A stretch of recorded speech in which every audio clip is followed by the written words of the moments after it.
అనంతపూర్ నుండి ఎర్రి స్వామి అనే ఒక వ్యక్తి నా దగ్గరికి ఫోన్ లైన్లో కలిశాడు. ఆ ఎర్రి స్వామి చెప్పినటువంటి విషయం ఏంటంటే, సార్ నేను వ్యవసాయ కుటుంబంలో పుట్టాను. మా నాన్నగారికి 30 ఎకరాల వ్యవసాయం ఉంది. మా వంశస్థులంతా కూడా మా తాత ముత్తాతల కాలం నుండి కూడా వ్యవసాయమే మేము చేసి బ్రతుకుతున్నాం. ఈ వ్యవసాయంలో మా నాన్నగారు సర్పాలను కొట్టేవాడు. నేను వ్యవసాయం కాబట్టి రాత్రి మనకు మోటార్ వేయడానికి అక్కడికి వెళ్ళినప్పుడు కూడా సర్పాలు అట్లా తారసపడినప్పుడు కూడా ఉదయం కానీ పగలు కానీ రాత్రి కానీ చంపేవాడిని. ఇలా చంపడం వల్ల ఏంటంటే నాకు సంతాన యోగం అనేది కూడా కలగడం లేదు. నాకు 12 సంవత్సరాలు అయింది, సంతాన అనే యోగం అనేది కూడా లేదు ఇప్పటివరకు. అదేవిధంగా మానసిక ప్రశాంతత అనేది కూడా లేదు అని అతను చెప్పాడు. అంటే యాక్చువల్గా ఏంటంటే సర్పాలు కొట్టి చంపినప్పుడు ఏంటంటే యాక్చువల్గా చాలామంది ఏం చేస్తుంటారు, మనం తెలియక ఇంటికి సర్పాలు వస్తాయి. ఎక్కడ అడవిలో కట్టుకుంటాం ఇల్లు, ఇంటికి సర్పాలు వస్తాయి. ఎందుకంటే మనల్ని మనం రక్షించుకునే క్రమంలో ఆ సర్పాన్ని చేయడం జరుగుతుంది.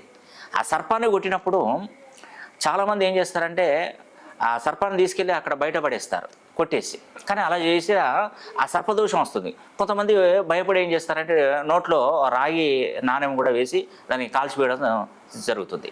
అలా వేసినప్పటికీ కూడా సర్పం అనేది కూడా భూమి మీద బుసగొట్టినప్పుడు సర్పాన్ని భూమి మీద శాపం అనేది కూడా వస్తుంది. అంటే భూమి మీద పడగ విప్పి కొడుతుందండి.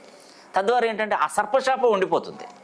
తద్వారా ఏంటంటే ఇంట్లో మానసిక అశాంతి, సంతానం కలగకపోవడం, ఒకవేళ సంతానం కలిగినా కూడా అంగవైకల్యంగా జన్మించడం, వాళ్ళకి నానా రకాల సమస్యలు, అందుకంటే వాళ్ళ చదువులో అభివృద్ధి ఉండకపోవడం, ఆర్థికంగా వెనకబడిపోవడం, ఇటు ముందును ఈ వెనక ఇలాంటి పరిస్థితి అనేది కూడా ఉంటుంది.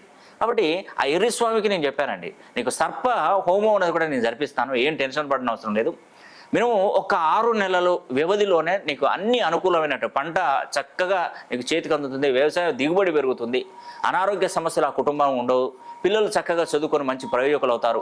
నేను చెప్పినట్టుగా ఈ జన్మ జాతకంలో ఈ సర్ప పరిహారార్థం నేను ఈ యొక్క సర్పదోషం అనేది కూడా నివారణకు నీ సర్ప హోమం అనేది కూడా నేను జరిపిస్తానని చెప్పి తనకు నేను మాటిచ్చాను. అనంతపురం నుండి కాల్ చేశారు. ఈరోజు చక్కగా ఈ సర్ప హోమం అనేది కూడా నేను జరిపించబోతున్నాను. కాబట్టి ఎర్రిస్వామి కుటుంబానికి ఆయురారోగ్యాలు, భోగభాగ్యాలు, సిరి సంపదలు ఎప్పుడు ఎలవేళలా కలగాలని కూడా మనస వాచ కర్మేణ కోరుకుంటూ ఈరోజు ఈ హోమాన్ని తలపెట్టబోతున్నాను. సర్వే జనా సుఖినో భవంతు. ఓం